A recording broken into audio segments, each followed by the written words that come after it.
오늘 룻기서 2장 1절부터 3절까지 말씀을 같이 읽었습니다. 룻기서 2장 1절부터 3절까지 말씀을 같이 보았습니다. 룻기서 말씀은요, 제가 은혜를 받고 참 좋아한 그런 말씀입니다. 룻기서가요. 룻기서를 보면서 많이 눈물을 흘려요. 그러니까 룻기서가 너무너무 좋았기 때문입니다. 이 룻기서가요. 그래서 여러분에게 이 같은 내 가슴으로 여러분에게 그 말씀을 나누기를 원합니다. 이 룻기서 말씀이요, 이 룻이라고 하는 사람이 나오미의 며느리예요. 그러니까 이게 룻기서는 사실 나오미서라고 봐도 되는 그런 룻이라는 사람이 나오미의 며느리인데, 이 성경은 룻기서라기보다는 나오미서라고 해야 맞을 정도로 나오미가 처음부터 끝에까지 이어지는 그런 내용입니다. 왜 저는 이 룻기서를 나오미서라고 이야기를 하냐면, 성경에요, 여러분 시어머니하고 며느리하고는 어떤 관계인 것 같아요? 어떤 관계가 되죠? 시어머니하고 며느리 관계가? 보통 좋아요? 안 좋아요? 네, 엄청 좋죠. 시어머니하고 며느리 관계는 엄청 좋은 관계여야 합니다. 그럼에도 불구하고 사람들이 엄청 좋은 관계가 되지 않는 경우가 상당히 많이 있습니다. 그죠? 성경을 잘 몰라서 그렇습니다. 왜 그러냐면, 시어머니도 한때는 며느리였었죠. 그러니까 며느리 사정을 가장 잘 이해하는 사람이 시어머니일 것입니다. 그렇죠? 그러니까 며느리와 시어머니는 사실 한 통속이에요. 한 마음이란 말입니다. 그렇죠? 그러다 보면 이게 이제 며느리하고 시어머니는 한 마음이고요, 또 누구하고 한 마음이 되냐면요, 딸이 친정집에 왔을 때 그 엄마하고 또 한 통속이에요. 그래서 딸은 꼭 친정 엄마에게는 조금 이야기를 다 일러 바치고 그럽니다. 그렇죠? 그러니까 딸하고 누구하고는 한 통속이 하나예요. 딸하고 엄마하고는 한 통속이에요. 하나예요. 그러니까 둘이는 그 엄마도 역시 누군가의 딸이었죠. 네, 그러니까 딸과 엄마는 하나예요. 며느리는 시어머니가 왜 하나냐면, 시어머니도 한때는 며느리였으니까. 그러니까 하나란 말이죠. 아들은 누구하고 또 한 마음이 돼요, 보통? 네, 아빠하고 많이 한 마음이 됩니다. 왜 그럴까요? 아빠도 한때는 아들이었기 때문입니다. 그래서 아빠가 아들을 좋아하고 아들이 엄마보다 아빠를 더 좋아할 때 엄마가 서운해할 이유가 하나도 없어요. 왜냐면 그냥 이해가 되는 거거든. 아빠라고 하는 마음이 그냥 이해가 돼요. 그러니까 아빠와 아들은 하나예요, 원래가. 그러니까 한때는 그도 아들이었고, 지금 아들을 낳아서 그 아들이 아빠와 하나가 된 거잖아요. 그죠? 그러면 여러분 잘 생각해 보세요. 그러면 아빠하고 아들하고 엄마하고 딸하고 며느리하고 시어머니는 서로 하나인데, 이거를 마태복음 10장에서는 어떻게 하라고 그래요? 원수되라 그럽니다. 서로가 원수가 돼야 된다 그래요. 아니, 하나인데 둘이는 뗄래야 뗄 수 없는 관계인데, 여러분이 딸과 어머니는 뗄래야 뗄 수 없는, 아빠와 아들은 뗄래야 뗄 수 없는 그런 관계는 뭐 괜찮다고 여기는데, 시어머니하고 며느리는 빨리 뗐으면 좋겠다.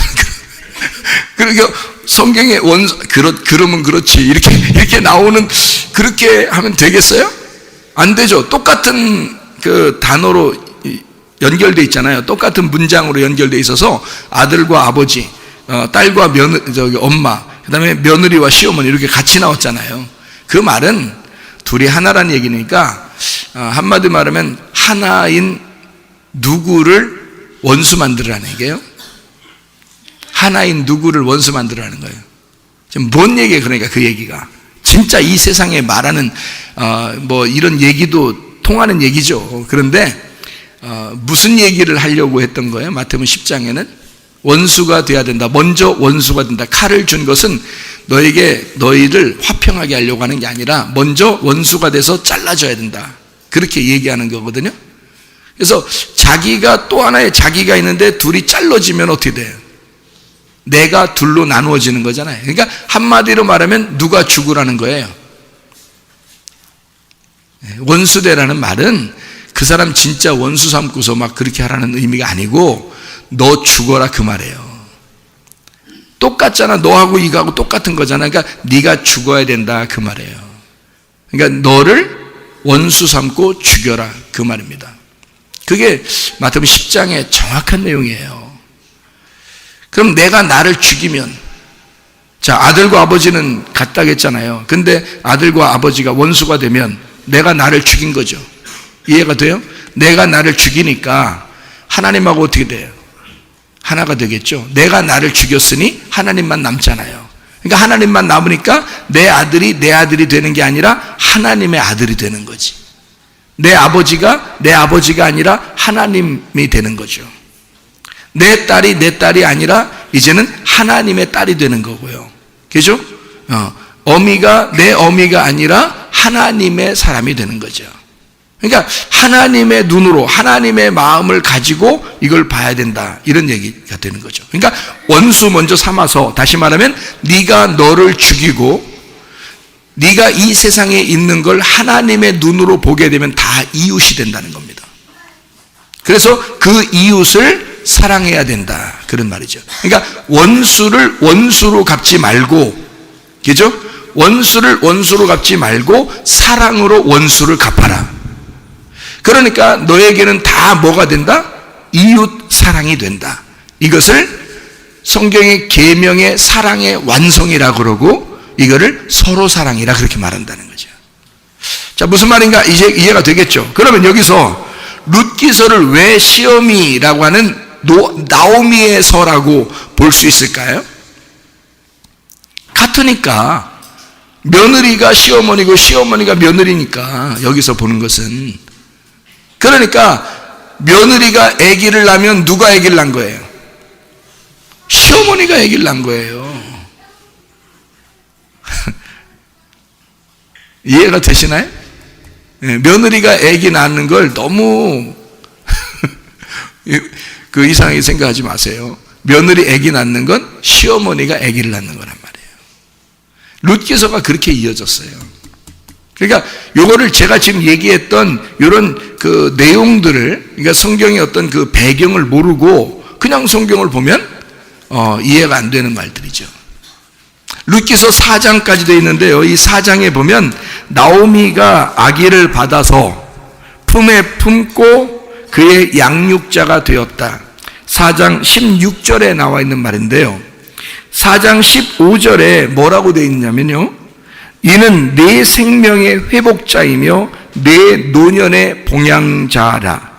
곧 너를 사랑하며 7 아들보다 귀한 네 며느리가 낳은 자로다 했는데 양육자가 누가 돼요? 나오미가. 17절에 보니까 그의 이웃 여인들이 그에게 이름을 지어줬어요. 뭐라고 이름 줬냐면 나오미에게 아들이 태어났다. 나오미가 시어머니잖아요. 할머니란 말이에요. 할머니 시어머니인데 나오미에게 아들이 태어났다. 그래서 그 손자, 그 아들의 이름을 오벳이라고 하였는데 그는 다윗의 아버지인 이새의 아버지였더라. 그러니까 다윗의 할아버지가 태어났다는 거죠. 다윗의 할아버지가. 근데 이 다윗의 할아버지가 태어난 이 오벳이 누구 때문에 이 오벳이 됐다고요? 나오미 때문에. 누가 아들을 낳았으니까? 나오미가 아들을 낳았으니까. 그러니까 그 며느리가 낳았는데 나오미가 아들을 낳아서 이름을 오벳이라고 했다. 자, 무슨 말인지 알겠어요? 그러니까 성경은 그냥 우연히 막 쓴 책이 아니죠. 우연히 그 밭에, 보아스의 밭에 들어간 것 같지만 사실 하나님의 계획이었던 거죠. 그러니까 우연이라는 건 다 하나님의 역사예요. 여러분 그 인생에 살면서요, 우연한 일들이 막 생겨요, 안 생겨요? 우연히 병도 들고요, 우연히 가정에 문제도 생기고요, 우연히 어떤 좋은 일도 생기고요, 우연히 어떻게 보니까 병도 낫게 되고요, 우연히 어떤 뭐 이런 일 저런 일 막 생기잖아요. 그게 다 우연히 일어나는 것 같지만 사실 알고 보면 하나님의 계획이었던 거죠. 이게 이제 룻기서 2장 오늘 본문의 말씀입니다. 하나님의 계획이었더라.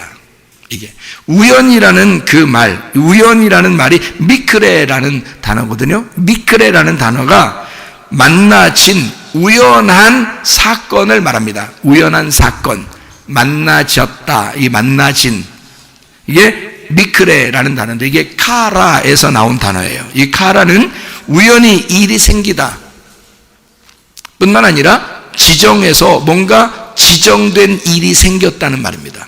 뭔가 정해진 일이 생겼다는 거예요. 그게 우리는 모르는데 뭔가 정해진 일이 생겼다는 거예요. 그거를 카라, 이게 미크레라고 그렇게 말하는데요. 다시 말하면 누구의 계획이라는 겁니까? 하나님의 계획이라는 거예요. 여러분이 태어난 것은 우연입니다. 여러분 태어난 게, 여러분 아빠가 엄마에게 씨를 줬는데 말이에요. 예? 그거 아버지 날 낳으시고 어머니 날 기르시는 거야. 10달 동안 뱃속에서. 무슨 말인지 알죠? 근데 아버지 날 낳으셨는데 그 씨를 줬는데 그 씨가 뭐 한 개가 이렇게 처음부터 가가지고 이렇게 아기가 되고 그러나요? 아니면 막 수억 개가 막 쫙 동시에 막 이렇게 수용을 해서 가가지고 한 개가 탁 들어가서 이렇게 그 두 번째 게 들어갈 수도 있었거든요. 그러면 여러분은 여기 안 앉아 있어. 두 번째 게 들어갔으면 수억 개 중에서요 세 번째 게 딱 들어가잖아요. 그럼 여러분 말고 딴 사람 앉아 있는 거예요. 여러분 안 들어가 있어요. 여러분은 그 수억 개 중에 첫 번째로 꼴이 난 우승자들입니다. 이런 놀라운 그 태어남의 그 경쟁에서 완전히 승리한 사람들이야.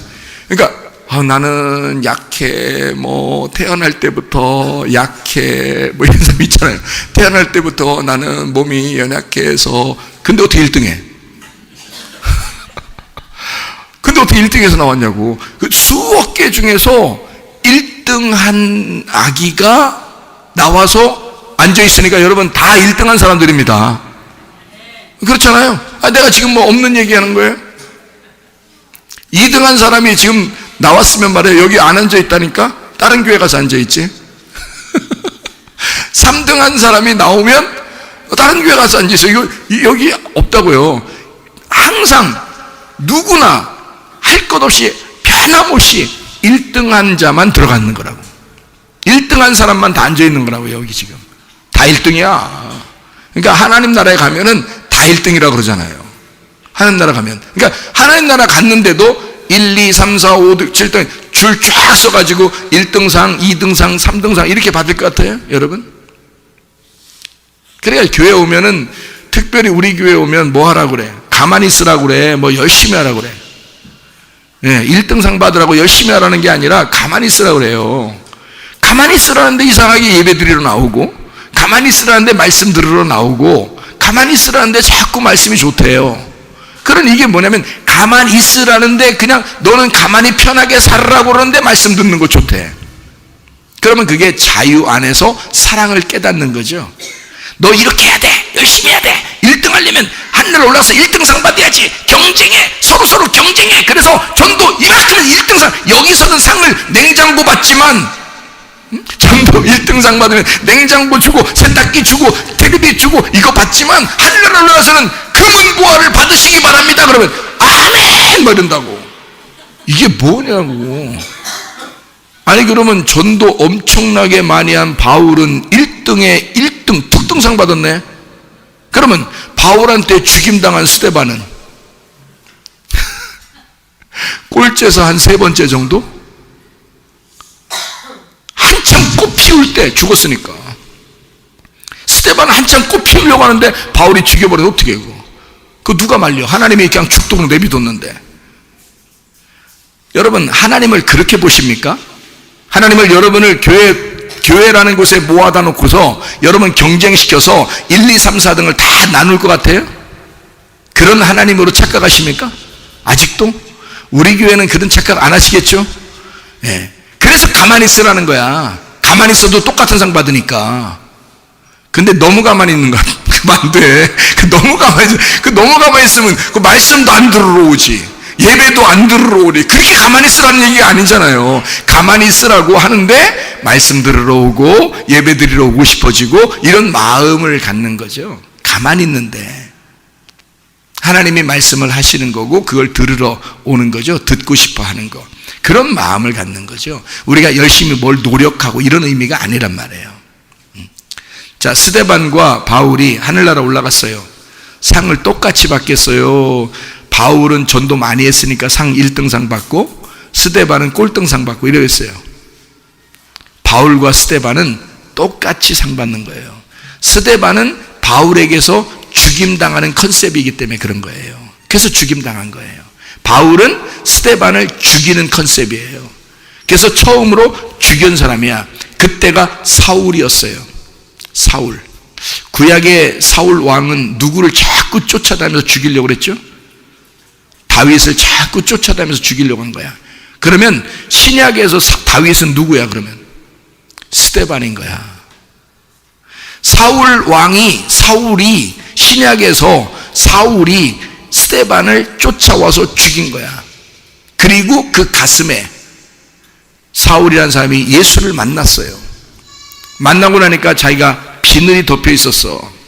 이게 껍질이 안 벗겨져 있었던 거야. 그래서 껍질을 벗기고 눈이 이제 뜨게 되니까, 영의 눈이 뜨게 되니까 이제 알게 된 거예요. 스데반이 누구였다는 걸 알게 돼서 예수님이었다는 걸 알게 됐어. 자기가 예수를 죽였다는 것을 알게 된 거예요. 예수님은 사울을 만나자마자 네가 왜 나를 핍박하냐? 내가 언제 핍박했어요 당신을? 네가 지금 죽인 그가 나야.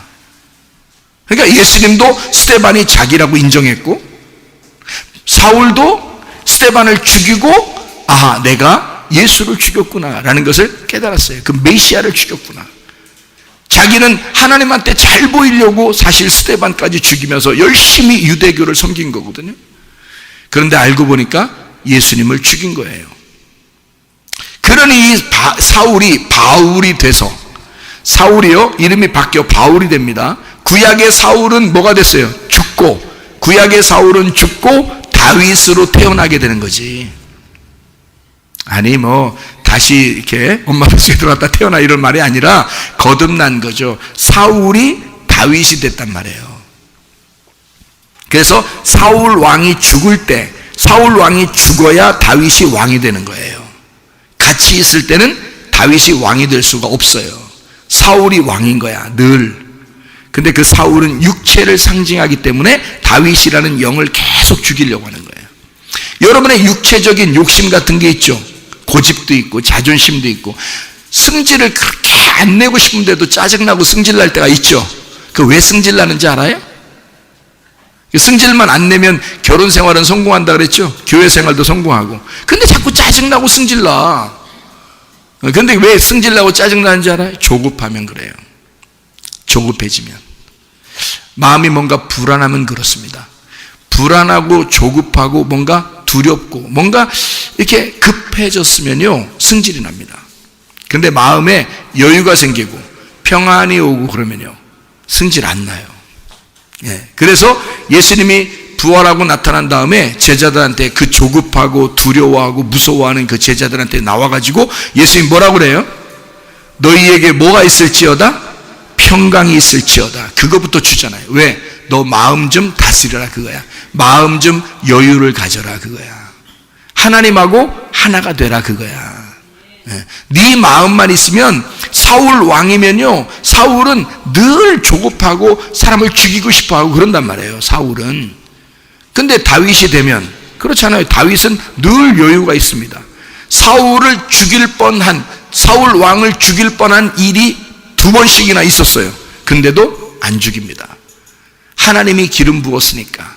그러니까 다윗은 생명을 주는 자요, 사울은 사망, 죽임을 주는 자란 말이에요. 무슨 말인지 알겠죠? 그래서 사망을 주는 자가 죽으니까, 죄와 사망의 법이 죽으니까 생명의 성령의 법이 왕이 되는 거란 말이에요. 그게 사울과 다윗의 이야기입니다.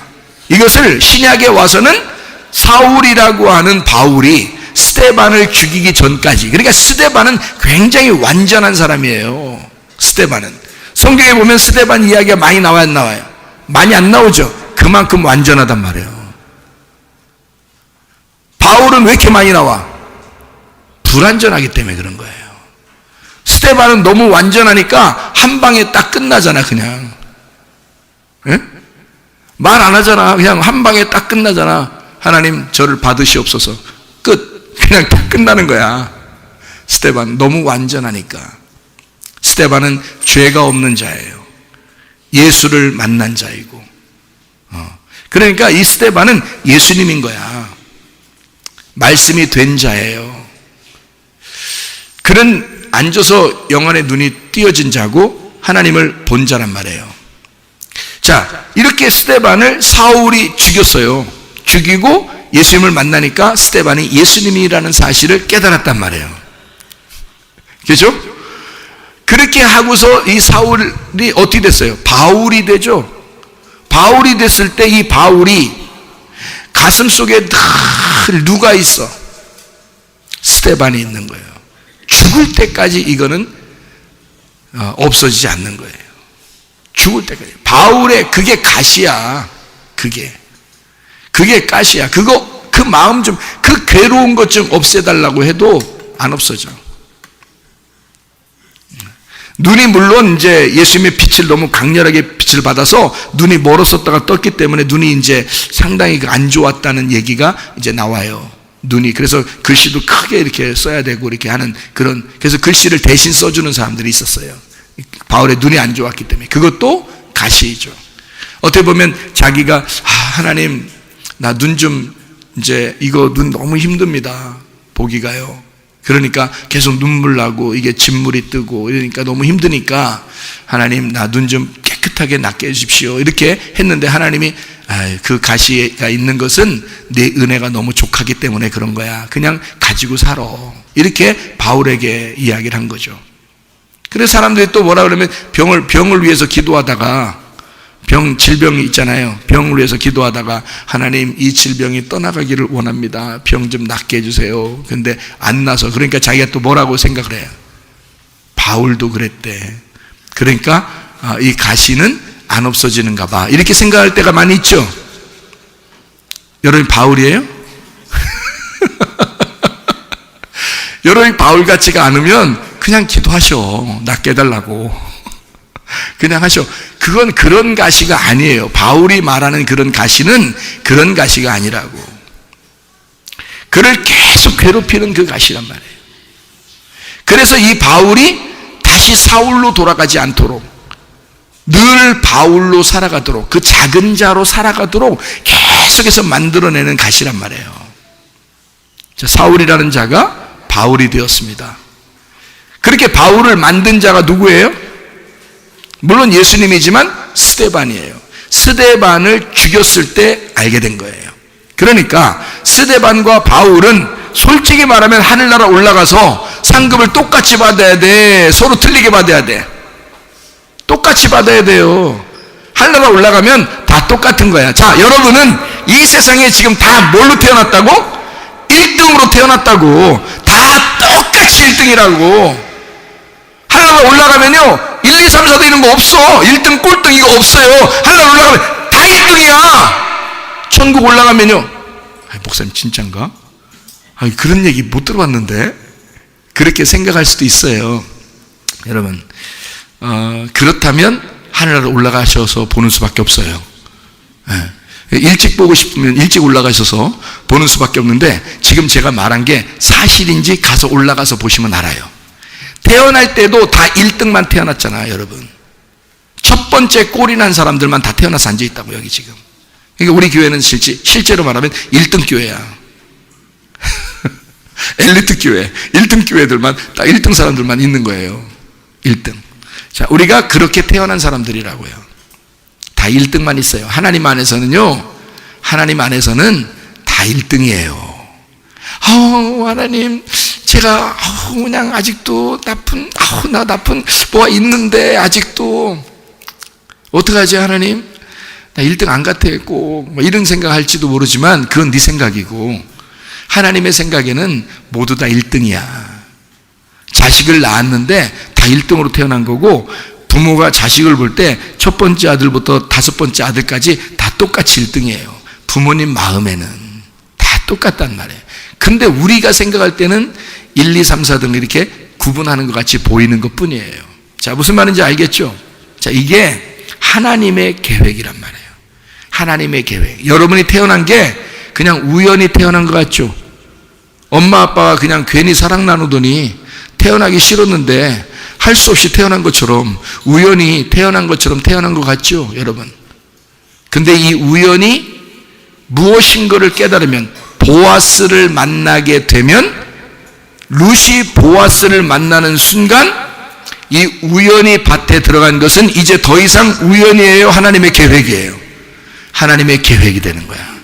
여러분은 우연히 태어났는데, 이 땅에서 우연히 태어난 것 같은데, 하나님의 계획을 알게 되면, 하나님의 뜻을 알게 되면, 이제 하나님을 만나게 되면, 여러분, 이젠 하나님의 계획으로 내가 태어났구나, 나는 이 땅에 태어날 수밖에 없는 사람이겠구나, 그거를 알게 된다는 거죠.